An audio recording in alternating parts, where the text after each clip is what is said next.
they're trying to decide how to best convert their 401k from their prior job to a Roth IRA. So maybe that's for Taylor or Rick.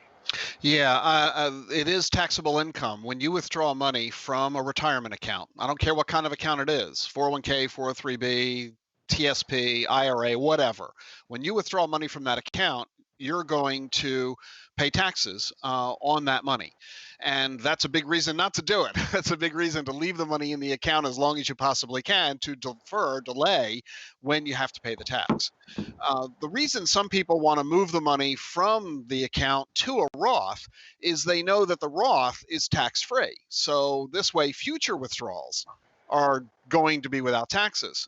But the course of moving creates the tax liability. And that's why we're not really a big fan of it in most cases. If your tax bracket today is going to be similar to your future tax bracket, there's really no benefit to moving the money from the account to the Roth. All you're doing is paying a tax today that you don't have to incur.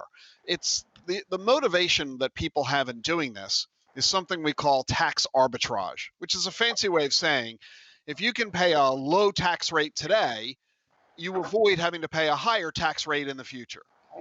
But do you really know what the future tax rate's going to be, especially if you're in your 20s or 30s?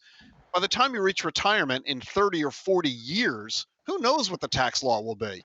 So it's a game I usually don't like to recommend that people play, because you might be right, you might be wrong. The only thing we do know for sure is that you're going to incur a tax right now.